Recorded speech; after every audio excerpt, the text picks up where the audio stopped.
Squiz Kids acknowledges the traditional owners of the lands on which we podcast, the Turrbal and Kombumerri people. Squiz Kids! It's your daily news fix. Fun, free, fresh. Hello and welcome to Squiz Kids Today, your fresh take on what's happening in the world around you. I'm Bryce Corbett. It's Thursday, March 6. In Squiz Kids Today, millions brace for Cyclone Alfred. Return of the fish doorbell. AFL season kicks off and a record-breaking polar bear swim. That's what's making news, kids style. The Lowdown. Sandbags? Check. Extra batteries for the torch? Check. Loose items of outdoor furniture, pot plants and trampolines all tied down or put away? Check. And so it was for more than 4 million Australians yesterday as tropical cyclone Alfred made a beeline for the east coast, with forecasts suggesting it will cross somewhere between the Sunshine Coast and the Queensland capital of Brisbane. Cyclones in Australia are not unusual. Up in far north Queensland and off the coast of far northwestern Australia, they're a pretty regular occurrence. But to have a cyclone hitting the coast this far south is very unusual. And never has a cyclone threatened to hit a part of the Australian coastline that's as heavily populated as southeast Queensland currently is. So, that means the potential for chaos and destruction is much greater. According to weather experts, Alfred is expected to cross the coastline sometime in the early hours of tomorrow morning as a Category 2 cyclone, meaning there could be winds of up to 120 kilometres an hour. But Brisbane, the Sunshine Coast, the Gold Coast and northern New South Wales were all on high alert yesterday, bunkering down for days of wild weather.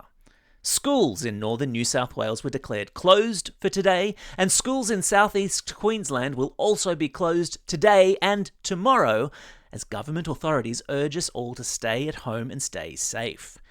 Meanwhile, panic buying at the supermarket was off the charts up and down the coast yesterday, and people queued long into the night to get their hands on sandbags to protect their homes from the coming storm. Because, as well as winds, Alfred's arrival is expected to coincide with the high tide, which, combined with up to 400 millimetres of rain that's being forecast, means the very real possibility of widespread flooding. To all the Squiz kids and their families who are affected, stay safe out there.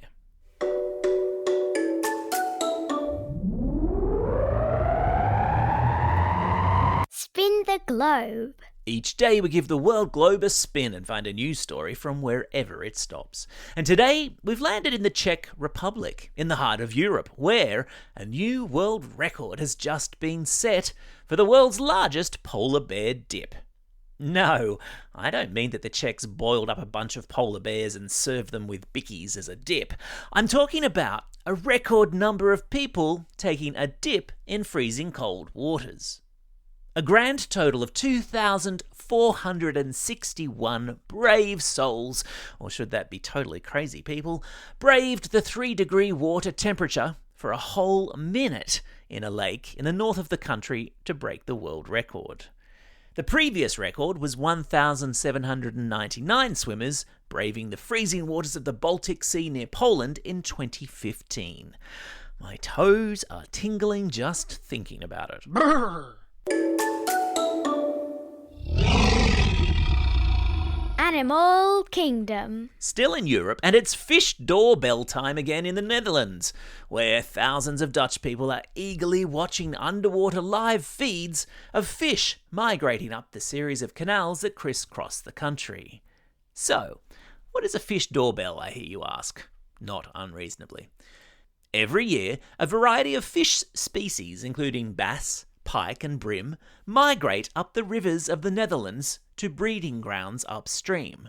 However, a series of locks, which are gates in a river, block their journey. So, the Dutch city of Utrecht has installed underwater cameras on a live feed, so when there's a backlog of fish at a gate, locals can alert the city authorities to open the lock and let them through. Genius.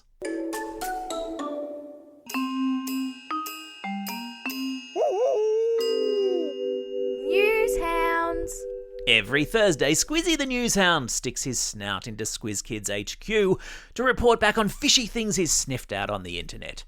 And today, his schnoz is twitching with all of the fake videos and photos and memes circulating with the approach of Cyclone Alfred.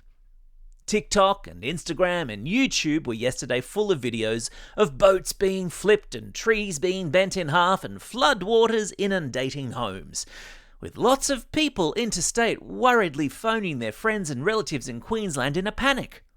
Except, most of the videos are fake. They're using video footage from storms and cyclones that happened years ago, sometimes on the other side of the earth. So why would people do that? Because shares and likes can sometimes translate into money.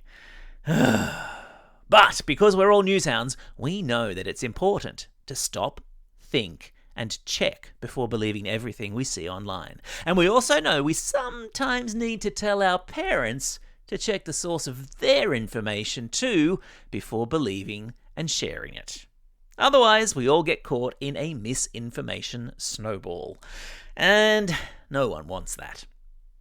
Plus a reminder, if your class isn't among the 4,000 across Australia who have now signed up to do Newshounds, Squiz Kids' very own, totally free digital literacy program, then hop to it quick sticks. Check it all out on the Squiz Kids website. Time for the quiz. This is the part of the podcast where you get to test how well you've been listening. Question number 1, easy one to start with. What is the name of the cyclone bearing down on Brisbane? That's right, it's called Alfred.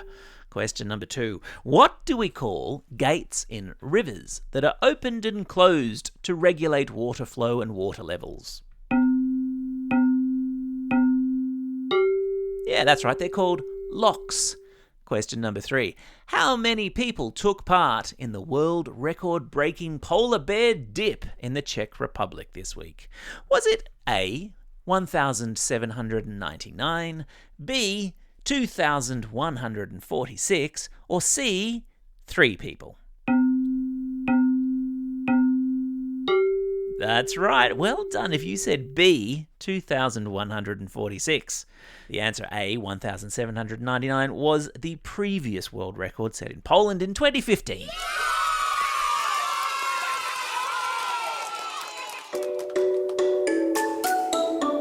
Shout-outs. It's Thursday, March 6, and it's AFL season time, people.